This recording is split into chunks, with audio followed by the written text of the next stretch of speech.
excellent book called Privacy in Context. So I encourage you to read that.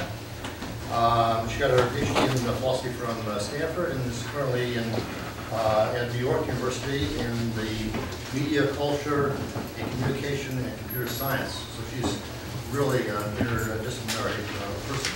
So it's my pleasure to introduce Helen Nissenbaum.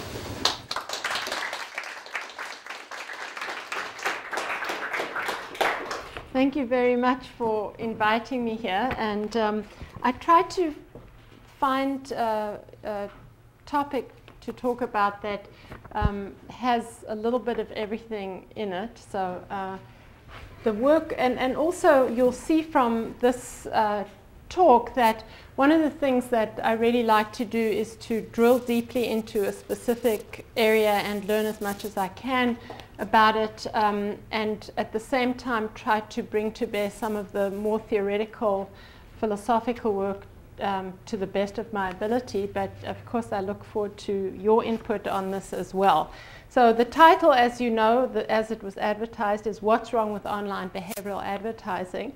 And the overview of the talk today is just, I'm going to describe what online behavioral advertising is. Okay, who knows what that means? Online behavioral. All right, so we have some, hopefully you'll get to know what it is at the end of today. And then to identify what are some of the ethical issues that are of concern to the critics. I'm going to talk a little bit about one strategy that's very much entrenched, and those of you who were in the workshop yesterday will find some of this discussion familiar, but I hope you won't mind hearing some of that again. And then I'm going to do like a really brief overview of contextual integrity, which is the approach to privacy that I've developed in the book. And over many years, of course, and then show how it can be applied in a hand-wavy way to the issue of online behavioral advertising. And this I won't be talking about today, but those of you who are a little geeky and like to see systems, I should mention that there's work on a little Firefox extension called Agnostic, which is one approach that you can take to resisting online behavioral advertising. In the meantime, although it works, actually it's not fully operational because we would need collaboration from some ad networks in order to really have it work. So if any of you would like to write to your members of Congress or the Federal Trade Commission to encourage this, we would really appreciate it. So let me say that this work is not my own only. It's in collaboration with several others. Solon Barocas is a graduate PhD student at NYU in Media, Culture and Communication. Dan Bonet is a member of the Computer Science Department at Stanford University. Arvind Narayanan is a member, he's a postdoc at Stanford, and Vincent Tubiana is a postdoc at NYU with me. And all of the members of this group have been working on different aspects of this project. So now to the behavioral advertising. So the principle behind the behavioral advertising, really we're looking at those banner ads where you would look at the ad and that ad is given to you by, say, Adsense.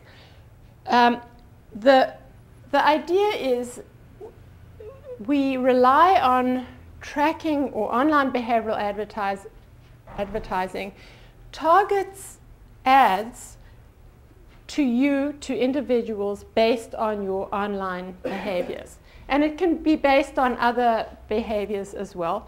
But basically, the fundamental idea is that these systems track users across the web and infer your interests and then present you with ads based on your interests. So your interests are inferred, and then you're selectively targeted with particular ads. And some of the advertising companies who are involved in online behavioral advertising are AOL under the label of advertising.com. You're probably very familiar with Google's Adsense. There's DoubleClick.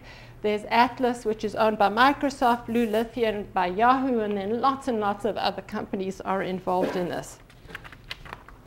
And at the moment, there's a lot of debate about online behavioral advertising, with a lot of the concern of just generally online tracking of people's behaviors across the web being focused on the question of online behavioral advertising. Now, I'm going to, I should say that although this practice targeting ads based on individual behaviors or based on particular profiles is something that's been happening for a number of years. So probably a decade or two ago, you had companies like DoubleClick that had figured out how to track users across the web by acting as an agent on behalf of the various websites and having DoubleClick cookies being served to individual surfers as they arrived at different websites, and thereby getting around the restriction that's built into the web technology that says that that a website can only read the cookie that is served by the website that you visit. So I'm sure most of you know about third-party cookies, and you can control what cookies you get.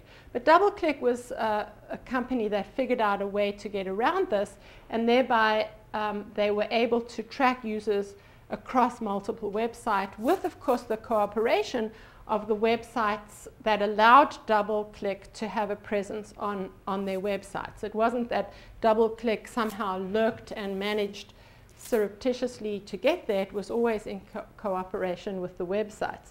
So let me say that in a way, the good thing that happened to raise awareness was that Google entered into the arena of online behavioral advertising in 2009, about February 2009. Trying to think the exact calendar, but 6 months before, Google spokesman had said, we do not do behavioral advertising, we only do contextual advertising. So those ads that you see on the side of your Gmail page, those ads also vary according to the individual, but they're not correlated with your behavior, they're correlated with the content of the page. Now, some of you this is just like a little aside, but Gmail has actually changed its policy too, and what they say is that we're not only looking at that particular page that you're on, but we reserve the right to look back to your history of emails, because maybe there's nothing particularly interesting in the current email, and we know that there was something interesting a few emails ago, so now we reserve the right of doing that kind of context-based advertising. So I want to just tell you, let's drill a little bit down into online behavioral advertising. Now, these dashed borders, I hope you can see this, but these dashed lines represent individual or institutional entities, and these little house-shaped graphics represent computers. These lines represent network connections, and this is a web page with advertisement. And I'm going to give you not all the details. A lot of this research looking into how it functioned was done by Solon Barocas, and we have a colleague in the business school who works in consultation with some of these ad networks, and was very helpful in informing us, Foster Provo. So here's your browser, and here, let's say you type in New York Times, you go to the publisher's web page. So here's the web page. You've just arrived at the New York Times, and on the page of the New York Times, there's an ad. Now, that ad, if you go to the front page of the New York Times, the ad that you see is most likely done under, let's call it the old-fashioned or the traditional way, which is that the New York Times sells ad space to, let's say, Gap. And Gap then has this real what's called prime space on the website. But as you go to different, so let me just say, here's the publisher's web server. And the advertiser contracts directly with the publisher, and then the publisher serves the page with the ad. So it's coming directly from the publisher, directly from the New York Times, and the New York Times is getting the ad from the Gap. So that's what's called direct buy. This is the traditional way. This really models what you would have had if you would actually buy the New York Times, you know, the hard copy of the New York Times. So the ad networks enter the picture. Now what the ad networks do, and most likely the ads that use this particular model are not going to be the front page of like prime real estate, but rather if you drill a little deeply, and if you go to some of the smaller, less popular websites, you're going to see this is where you're going to mainly find these behavioral advertising ads. So you have the publisher. The publisher collaborates with an ad network, and the ad network's computer is the ad server. The ad server then contracts with several advertisers, and the ad server provides the ad onto the user's page. So when you go to the, say, the New York Times, but it's the second or third page that you go to, or maybe it's, you know, GQ or CNN.com or any website, what actually happens is that they're sending you a page that has a space, just has a blank, and the ad network, which is, you know, the company, serves an ad into that space, and this space is also has a cookie associated with it. So although you don't know it, you know, when you go into these websites, in fact, you're actually connecting to possibly multiple organizations, including these ad networks, and it may not just be one ad network, it may be several ad networks that this publisher is contracting with. So does that make sense? So this is really simply to complicate the situation a little bit. You have multiple ad servers and multiple publishers, and there are lots and lots of connections, and I'm not going to draw out every single one of the connections, but you can see that it's quite complicated. And the thing is that the information is not only flowing in this direction, it's flowing in that direction as well. So when you click on one of these ads, all of these entities are also being notified that in fact you clicked on the ad, and not only is it used to fill out your profile of interest, but it's also essential to the whole billing experience, because if the ad networks are presenting you with ads through the publishers, then a lot of the payments, they're different business model of the payments,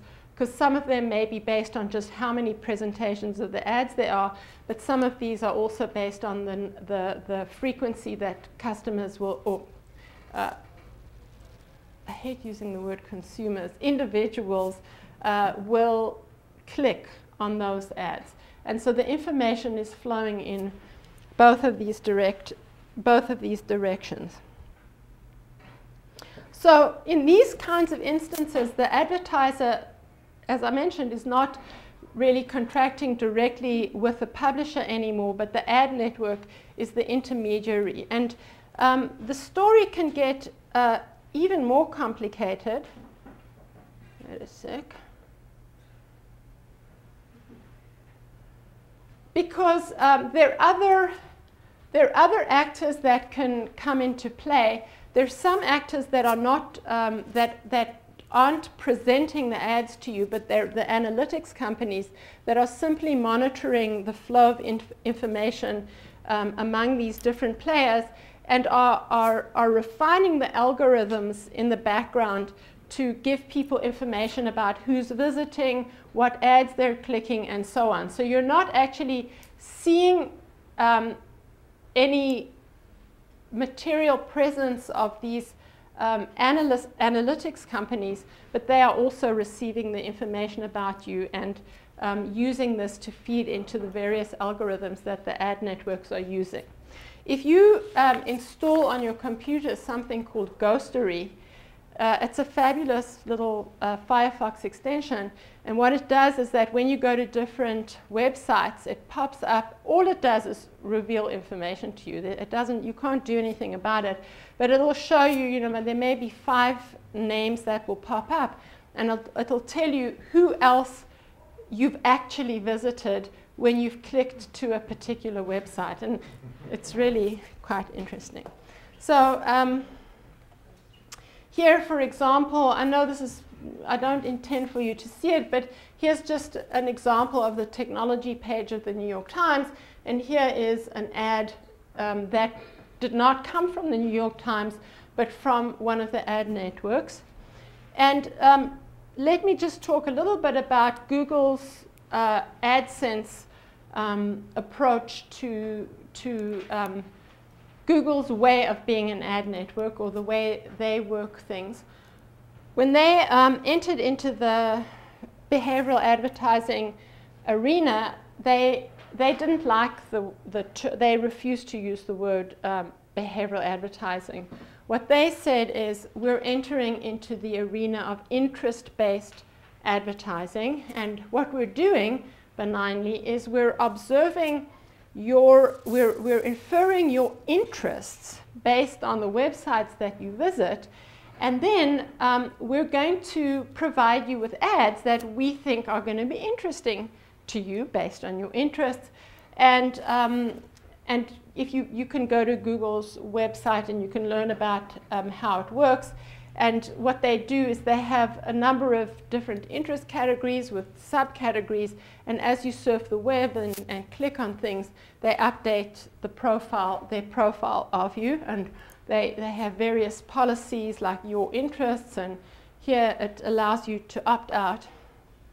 And I know you won't be able to read it, but here is what the interest categories look like and what they say. I mean, when you look at it on your screen, you actually can read. You can read it. They say to you that you can go in and you can adjust, because this will tell you the level of your interest, and you can go in and say, really, I'm not so interested in cars, but little furry animals, that's really what I'm interested in. So you can go in and adjust it. There is one little problem, and this we kind of figured it out when we were working. You don't actually know how the profile is created, and you don't actually know how the profile affects what you see. So even though it seems as if you've seen your profile and it's all transparent and open, because those 2 parts of it are kind of a black box, it's not really clear what all this transparency is doing for you in practice. That's just by the way. All right, so now let me just say as an aside that market dominance is incredibly important in this particular game, because if you're an ad network and you have presence on, you're a small ad network and you only have presence on, let's say, 100 websites, then you need, you only have access to a person's activity across those, let's say, 100 websites, which is a tiny fraction of the web. And so you have to infer a person's interest on a rather small sample. And so there is a larger framework of auction that allows some of the small players to gain greater leverage. But at the same time, in the case of Google, for example, there was a study done out of the University of California at Berkeley, and I'm trying to get the exact figure of that, but yeah, okay. So when they looked at, say, Adsense and DoubleClick together, Google, in fact, has an 88% reach, which is to say that Google has a presence. Google can monitor your activities across 88% of the websites that you're likely to visit on the web, and some of the smaller ad networks have a vastly smaller fraction. And if you've been following the deep packet, the debate over deep packet inspection, you'll wonder why people are freaking out about what the ISPs were doing and not really freaking out about what's going on over here. So this is the part maybe, let me see if I've omitted anything absolutely crucial.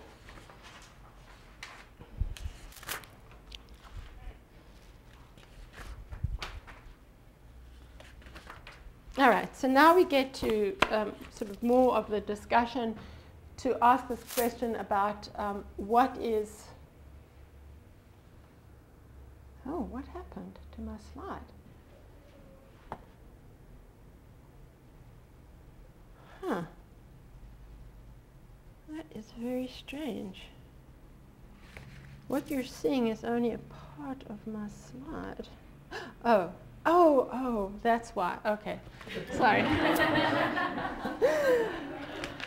I forgot that I had one of these slides where I actually don't like, like you only let people see the one bullet and then, oh my God, what comes next? So here it all is. So what are some of the ethical considerations? We're getting into the meaty question of what's wrong with online behavioral advertising. Now the argument, as I may have mentioned a little bit earlier, is what are some of the ethical considerations? And to be fair, let's hear some of the reasons that those who are supporting online behavioral advertising, including those who participate in it, are providing in favor of it. And really, it's efficacy and efficiency. What those in favor are saying is that this is a win-win situation, because we're selling advertising space to advertising companies, and you are only, it's sort of like the junk mail argument. You don't want to see all the junk mail, you just want to see the stuff that you're going to be interested in. So you're not going to see all these useless ads of things that you don't care about, but we're going to target these ads to your interest. And you're going to be pleased because you're not going to be seeing so many junk ads, but mainly targeted to your interest. So that's a good thing. And the advertisers are going to be happy too, because they're going to get a higher hit rate on their ads. And so they're going to be more interested in advertising on the web. And we all know that all the so-called free stuff that we're getting on the web is because of advertising. Let's face it, it's supported by advertising. And so this just makes things more efficient and more effective, so that it's better for everybody. The arguments or the concerns that people have had, and this is not many, I haven't heard many of those who've discussed behavioral advertising recognize that actually there are two things going on with advertising, with behavioral advertising, that are problematic, and it's really important to tease these two apart. One is that they're differentially targeting people with different ads, and that these ads are, as you see, selected on the basis of interests and dispositions, inferred from, and it's not only your, as I said, your online activity, but also information that they may get from other aspects of your profile. And so there's the targeting aspect of it, and then there's the tracking aspect of it, the fact that you are being tracked by anybody, particularly third parties that you may not even know about. And so so we must tease these two things apart. Now,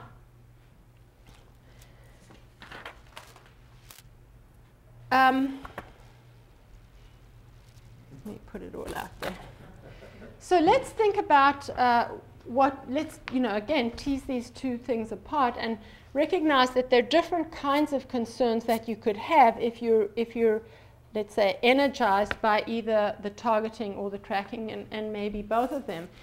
These are arguments, by the way, that we aren't constructing ourselves from scratch, but we've drawn from work that others have done. Oscar Gandy, this term comes from a book that Oscar Gandy wrote called The Panoptic Sort, and it's really, he's really interested in the whole industry of, say, consumer profiling. And while many of us may be concerned about being identified as suitable for some particular treatment or other, some particular offer or coupon or whatever it is, what Oscar Gandy is concerned about is that there's certain groups in society who routinely would get excluded.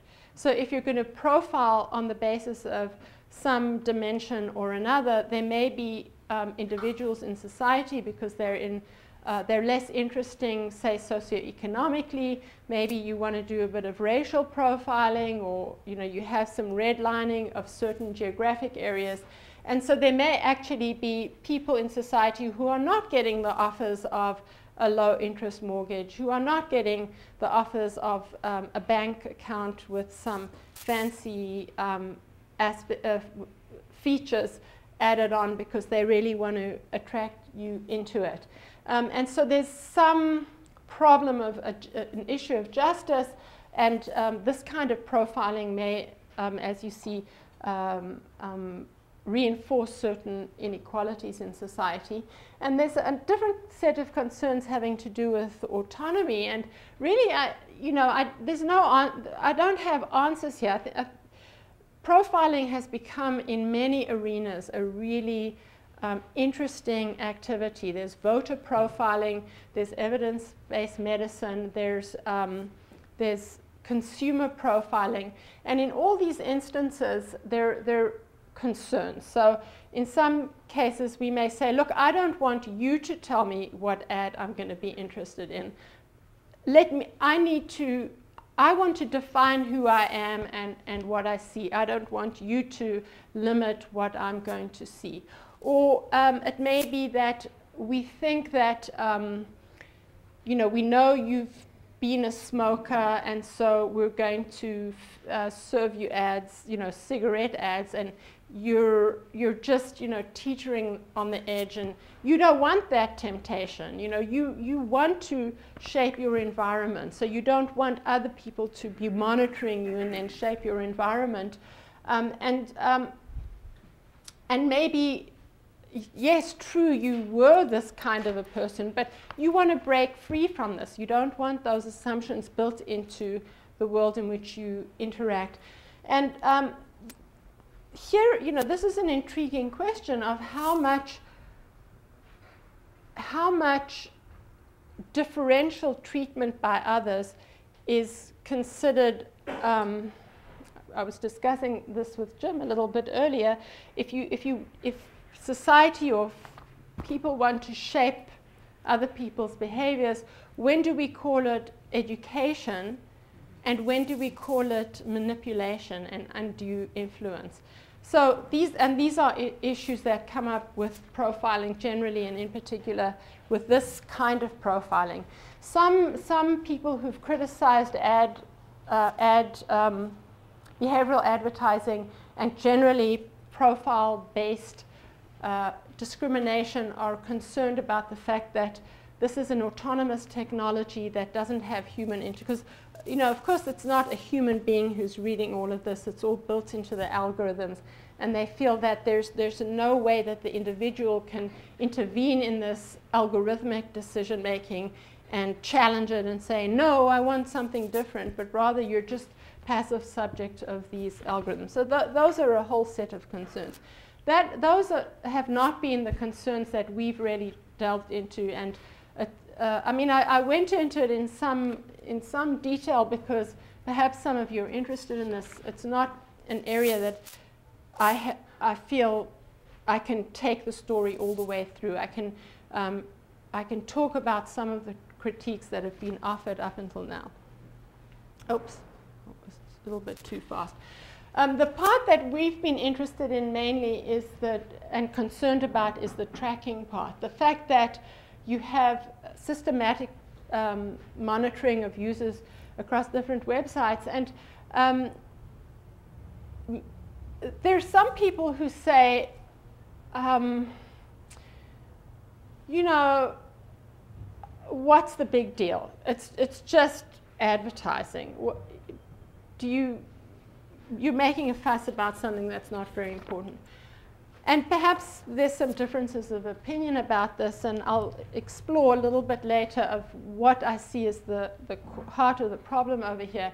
But what troubles me a lot about online behavioral advertising, even though the realm of advertising is not necessarily a very serious one, is the fact that we are being placed under this kind of radical surveillance in order to have an ad served to you that is slightly more likely to be clicked by you. So this is why I put this word proportionality. It's like we've created this mechanism of total surveillance.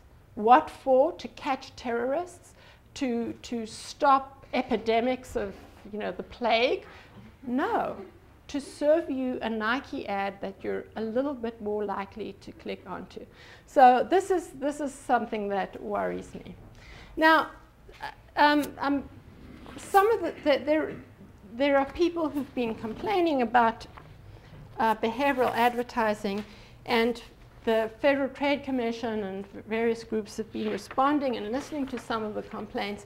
And there are two types of solutions, and again, I'm going to just do a brief overview of it and not carry them all the way through.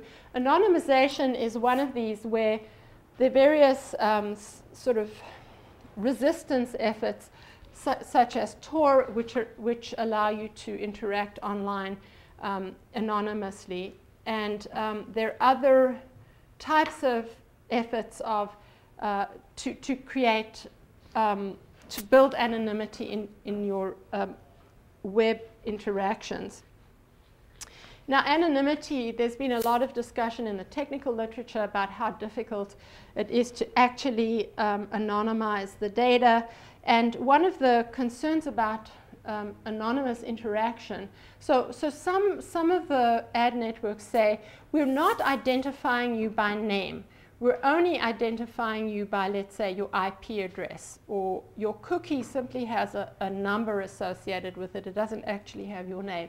And so those people who are really concerned about targeting, this is kind of Anton Vedder, who's a Dutch philosopher, has written a little bit about this point in profiling. They argue it doesn't matter if someone knows your name. If you walk into a bank, actually that's a bad example because there you are fully identified, but as long as, whether or not they know your name, if you receive differential treatment on the basis of anything, you know, let's say your skin color, whether or not they know your name, but they can know some characteristic of you, and on the basis of this, you receive discriminatory treatment, that's enough to be of concern. So anonymization addresses.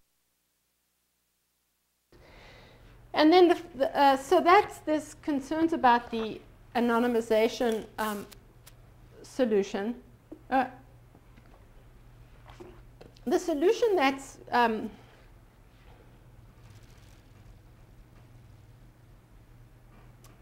been really supported by has in the past been supported by the Federal Trade Commission and various industry groups and advocacy organizations is what we could think of as notice and consent, which is, let's look, how many people raised your hands when I said, did you know what online behavioral advertising is?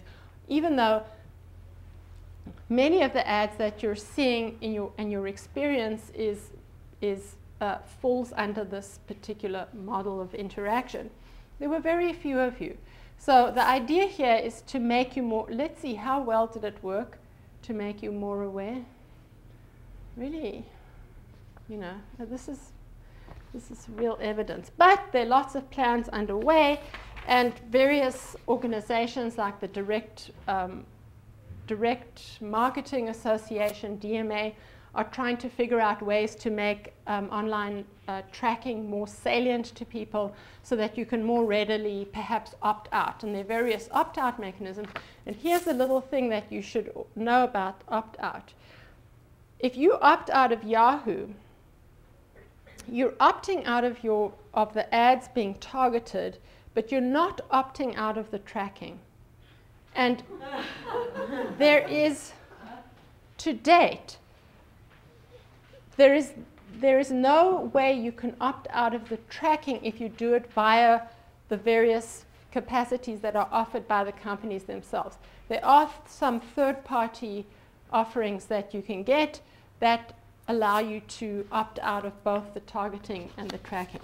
But the concern about this kind of approach, and I'm not going to go into all the details of it,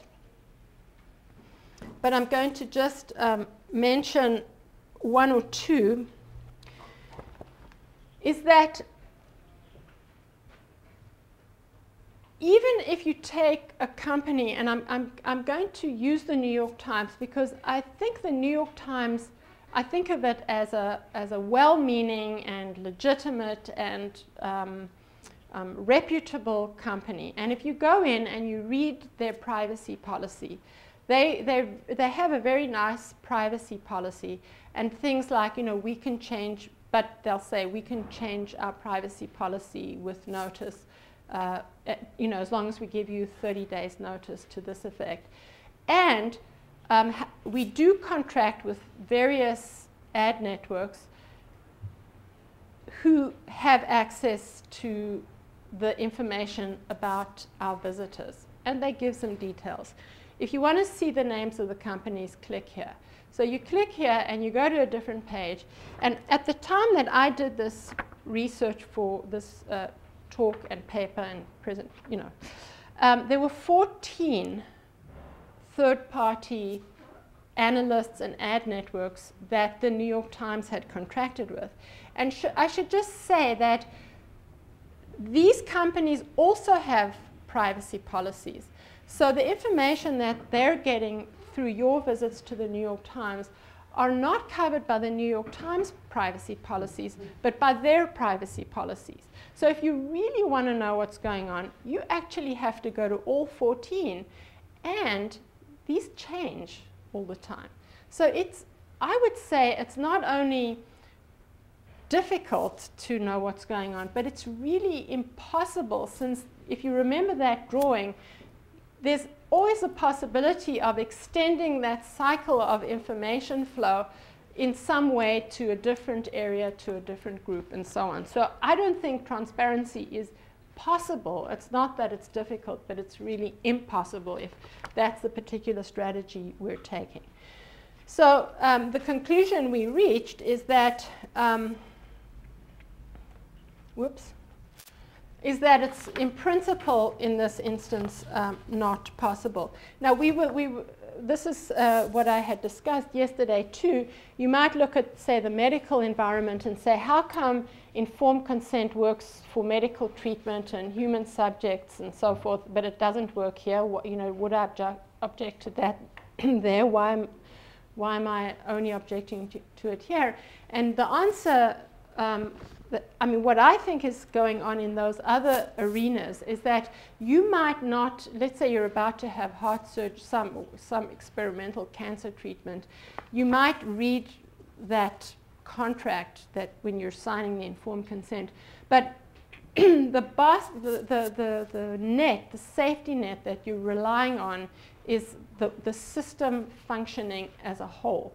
You know, if these, you know, these are doctors who have professional commitments, and there's a legal system, and there's a whole social milieu that is kind of a guarantee, a basic guarantee. And so when you're signing, you're figuring, even if you don't understand everything, there's a lot that's controlled, whereas this really is not the case in online advertising.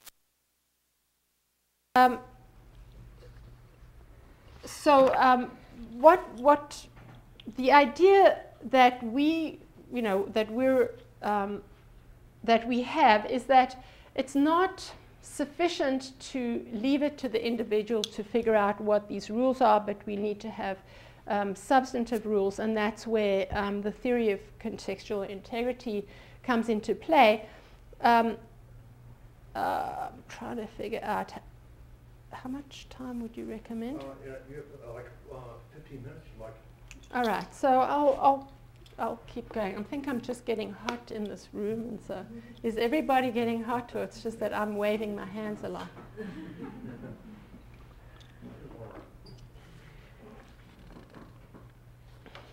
All right. So the theory of contextual integrity says that what people care about, so now we're focusing on the privacy concern about online behavioral advertising, is not necessarily that we don't want to share information about ourselves. That's crazy. You know, so information is really the fuel of social interaction. We just about the only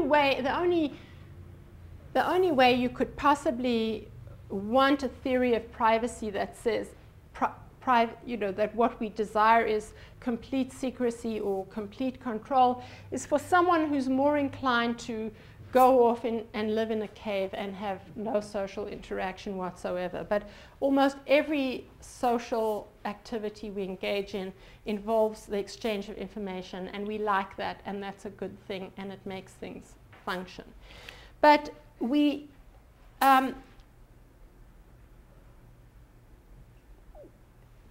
have certain rules. What we want is that the information is exchanged in an appropriate way. And what contextual integrity, this theory, offers is an understanding of what it is to exchange information in an appropriate way. So the first assumption of it, the ground assumption from which the theory builds is that people operate not just in society at large, but we act and we interact in what I've called context. And I mean, I'm not particularly committed to the term context, but it was a convenient term, and I'm recognizing many other social theorists and social philosophers who've tried to tease out this notion of a social realm, or Bourdieu, a field, or Weber, various social philosophers and social theorists. But what's important about, but the contexts have certain canonical activities. They're people who are acting in roles, and the contexts have certain goals and values around which they're oriented. So you can think of the educational context, the medical context, the religious context, the context of democratic citizenship. But I mentioned educational, which is what we're interacting in at the moment. And these are governed by lots of norms. They're expectations you have. I'm not going to, stand on this chair and start, doing a dance for, you would find that odd, and I would find it uncomfortable. But there are expectations. And among all these different norms that govern the behaviors are what we call informational norms, and these are the norms that govern the flow of information, and the informational norms have a certain structure. And this is really the proposition of the theory, that what people, when we think about these informational norms, we're interested in the roles, the capacities in which people are acting, subjects, like who the information is about, who's receiving the information, who's sending the information, the type of information in question, and something I call the transmission principle, which is the principles under which, the constraints under which the information is exchanged. So if I sell information, like let's say the ad network sells your web surfing activity, sells that information to DoubleClick, then you can see how you can express that particular flow where the transmission principle is sale. And the transmission principle was something that, I mean, there are various theories of privacy that have, like in computer science, theories of access control that people have recognized for a while. But the transmission principle, I thought, you know, is something that isn't often actually noticed, even though I think it's there in our thinking. But there are lots of different transmission principles, and some that are familiar to us, ones like confidentiality or ones like control. So when we're sitting, hanging out with our friends, I would say that most of the time we volunteer information. It's not like when you're in a court of law and you've sworn the oath and the judge asks, or you know, the lawyer asks you questions, you're under compulsion to ask those questions, and you could be in contempt of court if you don't. And there's reciprocity norms, so if you're hanging out with your friends, you're talking about yourself, and then your friend's talking about him or herself. There's a reciprocal flow of information, but when you're in your physician's office, you talk about your bodily condition, but your physician is not going to start talking about his or her bodily condition. That it's not a reciprocal flow of that kind of information. So we have these, and the understanding then is that respecting privacy is to respect these entrenched norms of flow. And it turns out that if you look at some of the principles that we do have in this country, for example, we have the Gramm-Leach-Bliley Act, which was passed in order to give financial institutions more flexibility to merge with one another, but as part of this giving greater latitude to financial companies, certain privacy rules were put in place. And how many of you noticed those annoying little pieces of paper that come in the mail that you don't look at, but you instantly throw them in the garbage, which are kind of the terms of service, but it's the privacy policies? Please read those next time, because you're giving away all sorts of rights when you just throw those away. But anyway, we looked, as part of a different study, we looked at some of these privacy rules, and it's really interesting that actually the informational norm, the structure of the informational norms maps very well onto the privacy rules that you see in something like the Gramm-Leach-Bliley Act. Anyway, what we've experienced, however, and this is where we come back to ad networks, and I'm not going to go through this whole slide, is that information technology, what's the reason I think that privacy is such a dominant theme as in our analysis, in our coming to live with information and communication technology, is that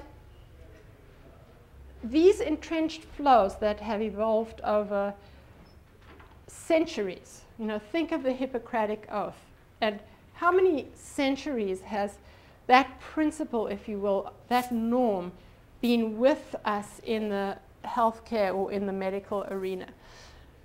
Information technology comes in, and it allows us to do amazing things with information and communication that we've never been able to do before. Now, philosophers of technology, bioethicists, this is a familiar conundrum. You know, now we can do partial birth abortion.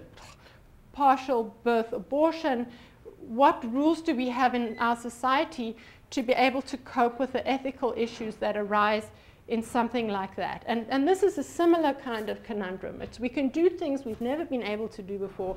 We don't have the norm, we don't have perhaps the understanding to deal with it. We have these entrenched norms that have evolved over centuries, decades, and now we're confronted with this disruption. So how do we deal with those sorts of things? And what contextual integrity, what contextual integrity would say is that we have our entrenched norms, and there's the default is to say these norms are, the default is to accept the entrenched norm, so that when there has been a breach or when there is some disruption, what it does is it raises that red flag and it says, wait a second, there's information flows going on here that hadn't been happening before. Pay attention, pay attention. So it's really, it gets our attention to that. There are many instances where people will say things like, you know, Google Maps, Street View, you're all of a sudden, you have your house maybe appearing on Google Maps Street View. And people were very angry and upset, and the defenders of Google Maps Street View said, what are you upset about? We're just taking public pictures and putting them on the web. It was public, so why are you complaining? And so you need to go in and show how actually, forget about the word public, but there's been a radical shift in the flow of that information once it goes from just being there for walker passers-by to see and placing it. So there are lots of those kinds of, I think, disingenuous defenses of certain types of practices. So what contextual integrity suggests is we do this kind of two-layered analysis, is that we ask what interests are served or damaged by the introduction of this new technical system, what social values might be threatened by it, and then and a lot of work, of course, you know, there's just a lot of fabulous writing in the privacy literature that has done all of this. But what contextual integrity adds to this, the second layer, is often you'll reach a kind of deadlock in this analysis and say, well, these interests are served, but those interests are compromised. Contextual integrity, this approach says what we need to do is understand, and this I'm drawing, I got a lot from Michael Waltz's spheres of justice in formulating this kind of construction, was to say that we need to understand the significance of this conflict in context. So if you have these interests and these interests at loggerheads, how does this affect or impinge on the values that are of importance to the context?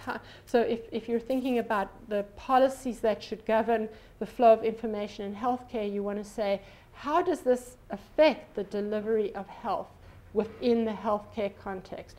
So you want to look at these conflicts, but not do just a plain vanilla, you know, cost-benefit analysis, but you want to understand the significance for this context. And things don't always work out in exactly the same way when you take these things and put them into different contexts. So the problem with online behavioral advertising, and I'm aware that I'm not connecting all the dots, this is my last slide, by the way, is that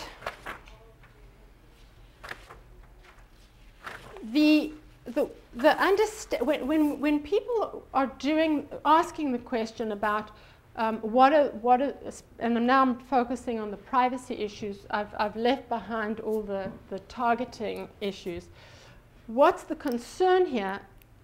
One point that I'm interested to really promote is that the web, it's not a good idea to think about the web as a context. People say, what are the rules of engagement online? And I want to argue online, it's like saying, when you call your doctor on the phone, then it's the on the phone that dominates. And all the rules of engagement are the ones that come from the context of a phone call.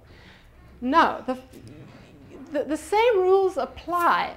Of course, there are differences that when you have a mediated communication versus unmediated. Well, my colleagues in media and communication will tell me it's always mediated by something or another, maybe culture or appearance or all of those things.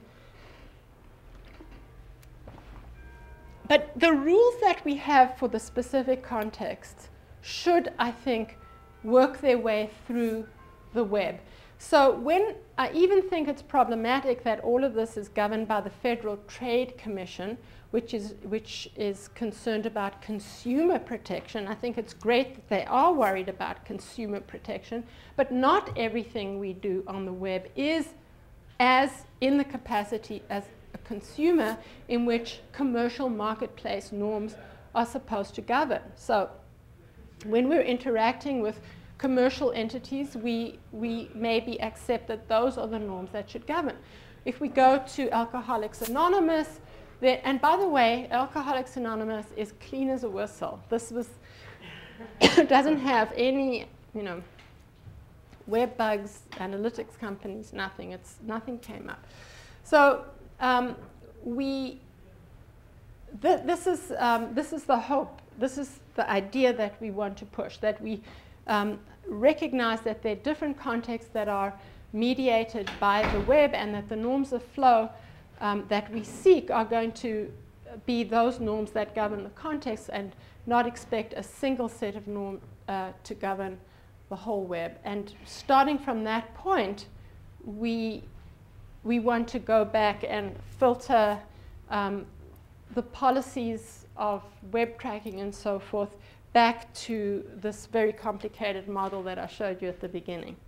That's the next project. Okay, thank you.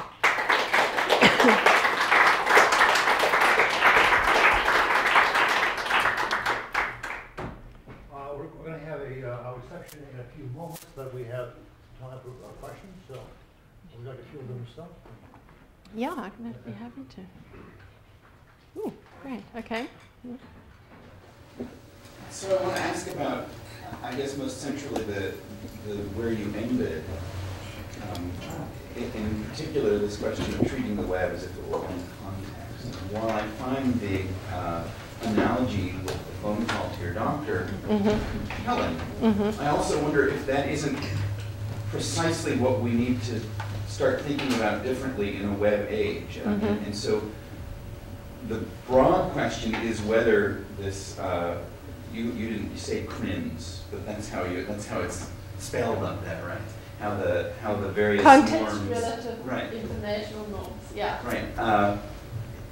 Whether there isn't buried within your reading of what that means a kind of liberal assumption about who we are as ethical creatures with kind of clearly defined individuality, who therefore have certain rights that can be located with respect to that individual liberal subject.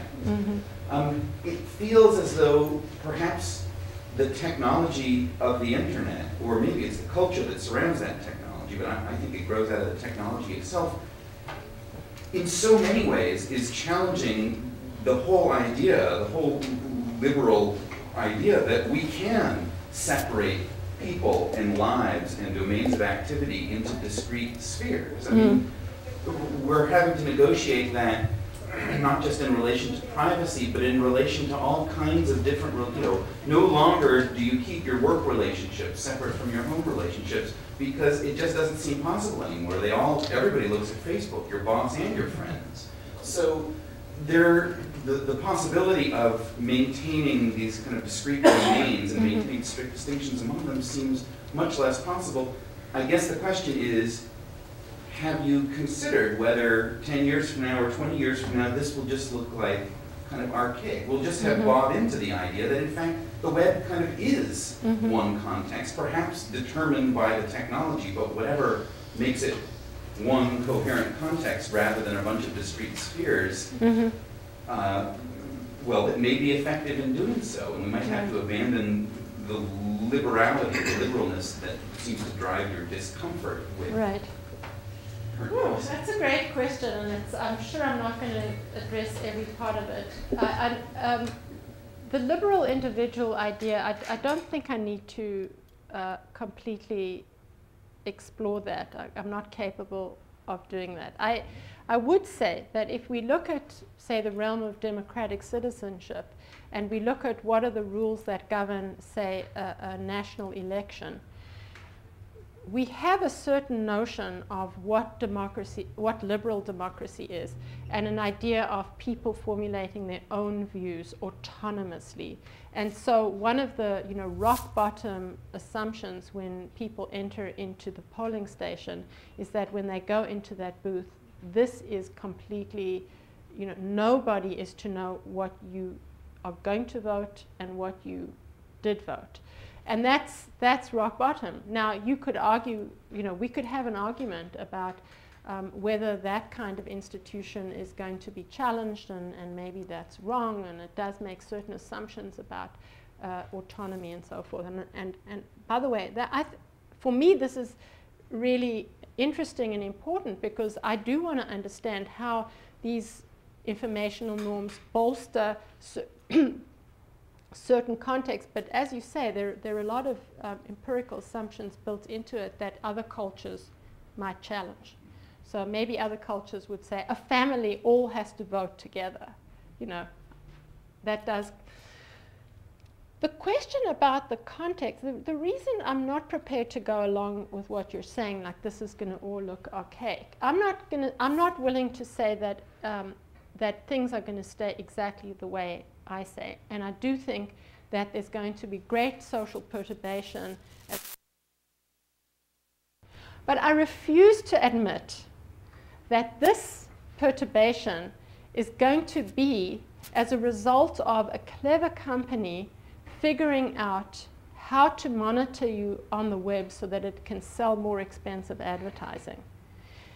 That technology, and this is interesting, I had this conversation with Microsoft because they're now wanting to come out as like the socially conscious company that really cares about your privacy, and Google is like the evil empire who's, you know, just really interesting flip-flop here. So now they want to talk to me, and they want to figure out like how they're going to, you know, polish the image.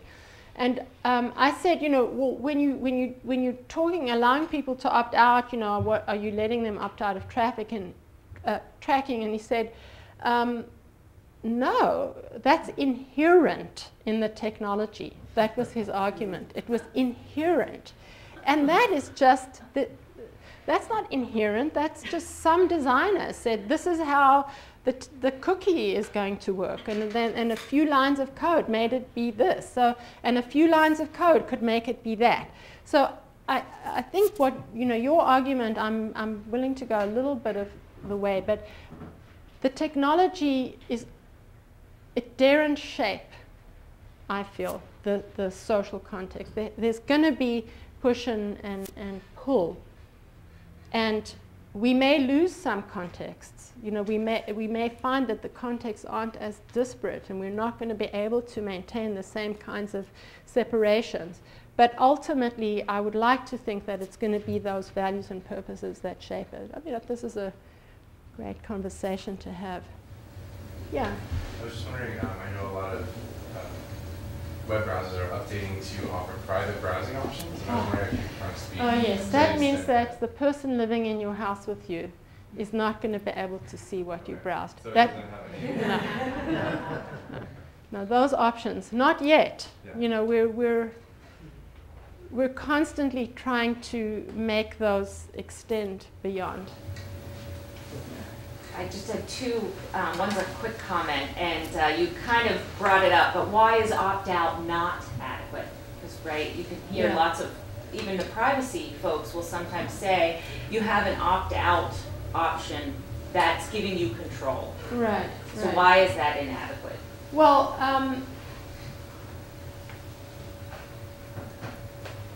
is that the comment or the question? That's the. I mean, I'm playing devil's advocate a little bit, but I want to hear just you articulate that a little further about why that, which looks like control, it's offered up as this is giving the individual, the consumer, the ability to control. Why, from your framework, is that not?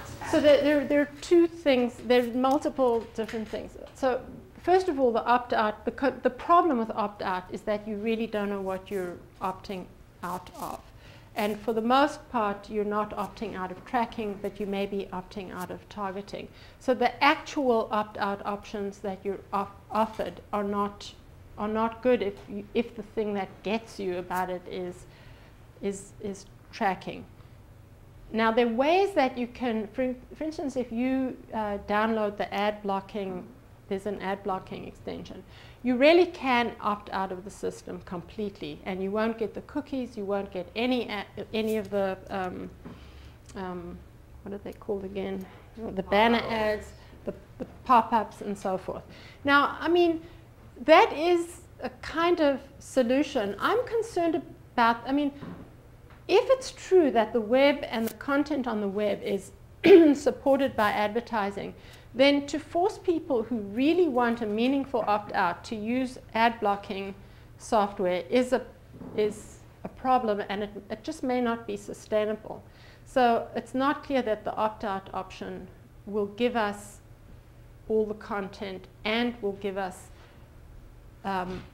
the level of privacy that we need. So if there was some meaningful, you know, so that, by the way, agnostic tries to address that problem. I was wondering if you, I'm curious about ways in which we're tracked that aren't online and different issues that arise. So I'm assuming when I try not to, but if I use a board or a CPS card, that they're actually collecting information. Yes. Or that I don't know whether every time someone uses a credit card, is somebody out there looking at the profile of places they shop in order to buy that and do targeted advertising. So I was just, and it would seem to me that to whatever degree that's going on, it's only going to increase exponentially like this. Right. So there may be a little bit less secrecy, and it may be a little bit less expansive and scary, but I'm just wondering what issues you see as the same and different between the online data collect tracking and then offline. I mean, there are some limits when you use your credit card to make payments, that some of the financial transactions that you're making block level of detail from the reason that CVS and all these companies offer you these frequent shopper cards is because they actually can't get the itemized information when you make a credit card purchase. But if you use their card, then they can collect the information directly. So there's a lot of that, and really there's no universal approach to it. So there are many companies, I'm sure, who are extremely, I'm going to use the word conscientious, so you'll see, you know, where my value judgment is, in maintaining a relationship with you. And so they are collecting the information about you, but maybe and they'll give you the coupons and so forth, but they're not sharing the information beyond. Whereas other companies, I mean, I remember when Amazon used to have that privacy policy, and then they changed the privacy policy to enable them to share that information beyond. And I don't know that there's ultimately a ton of this information goes to the data aggregators like Lexis and ChoicePoint and Aristotle.com. Have any of you heard about Aristotle.com? Okay. This is a particular aggregation activity that informs political candidates. You know, so if you want to know how to target your ads to a particular neighborhood, and now the science of it is being developed down to the individual. So, you know, when you get that thing in the mail, and when we know you're interested in environmental issues, and you're in education, and you know, you're a member of the Tea Party, and you know, so forth, you're each going to get the different messages. So this, yeah. Yeah, so you talked a little bit about notice and consent, and if I understood correctly, you said that there's that there isn't much hope of notice and consent working for sort of increasing people's autonomy in this space. So I'm wondering how you feel about the sort of, I know of a few projects that are sort of trying to address that. Like there's EFF's TOSPAC project, where they track terms of service. They have lawyers just like sifting through them and turning them into human readable documents, and also tracking the changes. And then there's also so there's the World Wide Web Consortium's old P3P project, which basically failed. But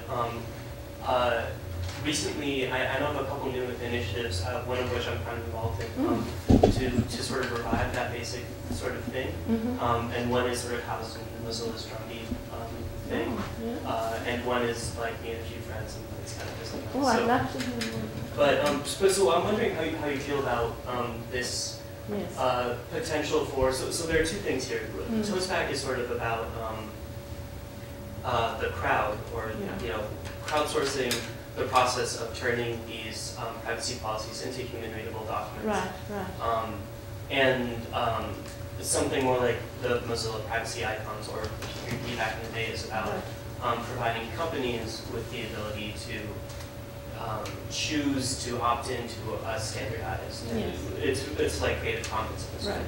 You sort of you choose your license. Yeah. So what is my reaction? My reaction is a little bit like I think that in this environment, these are great options. So these are all efforts, but they're they're mitigations for a bit of a crummy situation. There are certain crucial elements of a privacy. And by the way, I'm not so. Let me give you the more more optimistic view of things. If we had some real substantive constraints on these policies, let's say the FTC came out and had some, gumption, and they said, and they didn't come out and say, you have to tell people what information you're collecting. Not have to. They just said, we advise you. We strongly recommend what information you're collecting. I don't know what your security practices are and how you're going to use the information. So they would say, every good company should follow these practices. These are recommended. And as you know, nobody reads privacy policies, and even if you read them, not all the time, for sure, but when you do take the time, you can read them and still not understand them, and so these efforts are great. If we had more substantive constraints on what the privacy policy should look like, you can do this and you cannot do this, and this is what I'm talking about, like this safety net. Then you can certainly build some discretion into the particular price. Some companies might want to offer you more. Some companies might have different variations on it. But it would be within the safety net and understanding, just like we would like HIPAA to give us that kind of safety net. But you can still go to someone and say, look, we know that this is the commitment of the physician, but we would like you to volunteer to be part of a study of people like with your condition, and would you be willing to do that? But we know that there is this existing body of protections, and that's what I'm really urging. So it's not to get rid of any discretion on the part of the individuals, but it's really to build some actual substantive restrictions. The problem with things as they stand at the moment is that a lot of the large loopholes are really, please go back and look at some of the, it's not only that they're difficult, they're not in plain English, but they may say things like, we share our information, your information with our business associates. Plain English, right? We share your information with analytics companies, and gee, go look at them. Here they are. Plain English. You just don't understand the implications. Who are these business associates? How do you choose them? Is there any limit to how many business? So there's like, it's not a matter of not understanding. It's like, I don't know the facts here, and that's really important. Anyway, that was a long answer, but I really applaud these efforts. I'm just not sure that they're going to give us what we need without that. I'm surprised there's more conversation about the process of content on the web being given away. Yeah. Because all of this advertising is structured so that content providers can get paid. Yeah. So in a sense, wouldn't there be a huge shift in advertising if providers provided a way for users to pay for that content? therefore bypassing the advertising Yeah. and the whole privacy issue. Yeah. Because who wants to see these ads when they're reading the New York Times? You want to read the New York Times. I think that's that perennial argument about advertising on TV and advertising on the radio. Yeah. Right, Yeah. it was the argument. And now we have advertising on Still don't cable. want People do. I mean, you can buy, you know, a lot of pieces of shareware offer an ad-supported and then a user-paid for 2 different versions, so that you can get a version without any ads if you're willing to pay the Right. developer a price. In fact, wasn't New York Times, when they had their, what was it called, New York Times Pro or Special User? Yeah. They had some select? What? Yeah, People don't want to pay for didn't that, Yeah. well, right, I mean, that's probably why it failed. It went away, but they had that for a while, and I guess it wasn't working. But that doesn't mean they're not tracked, even if you're not doing ads. Right. Right. I mean, we still have to like dig more deeply. I was depressed today because there was this article on this abstracting. It's called. It's one of these abstracting services on SSRN, like privacy network, and it's run by Dan Solov and Chris Hufnagel. And the article that came in this morning was a European study that looked at ads that were targeted and ads that were sort of randomly presented, and people clicked more on the targeted ads. So the part of it that says it doesn't work, I can't use that particular argument anymore. It works, and some things work better than other things. And so this agnostic tool that we've developed is a way of targeting but without tracking, and maybe this is some direction we need to push. I don't know. Can you just say something more about that? So what agnostic, it's a Firefox extension where your browser internally keeps track of your activities and profiles you. And then if this worked, like in the world in which the twin world in which it has been adopted, you have ad networks that will ship you a bunch of ads, and then your browser chooses the one that best suits your interest. Yeah. I think there was, anyway, it doesn't matter. Yeah. I'm happy to. I don't know, you tell me when I need to stop, Jim. Yeah, you have a couple minutes. Okay. It's sort of been brought up here about the transaction of, you know, media like television and then online, that you have more than 2 parties. And I think this complicates the theory of information as media has done for a long time, because it also complicates a transaction model of I'm the buyer or the consumer of this website. And so it seems like there are 2 parties, the buyer and the seller. But of course, in this kind of environment, there are 3 parties. Mm-hmm. The seller is actually selling me to the advertiser by giving me this content, and that's what television has done. Right. And so, which is hard to remember, you know, that's why media has this complicating factor, and that's also the problem with the information model of just sender and receiver. Mm-hmm. I think the transmission device, or what did you call it, process, helps identify that potentially, but it still seems like we're in this binary of a sender and a receiver, and there are multiple parties in this context. Well, I mean, let me just add that in the online situation, there's even more to take into consideration than in the TV advertising, because those little ads that you see on your TV, you know, through your TV, they don't like phone home and say, oh, you know, Denise was watching this tonight, you know. So there's this additional flow that's you could say inherent in current technology. But the model, the sender and receiver, the sender needn't always be the subject of the information.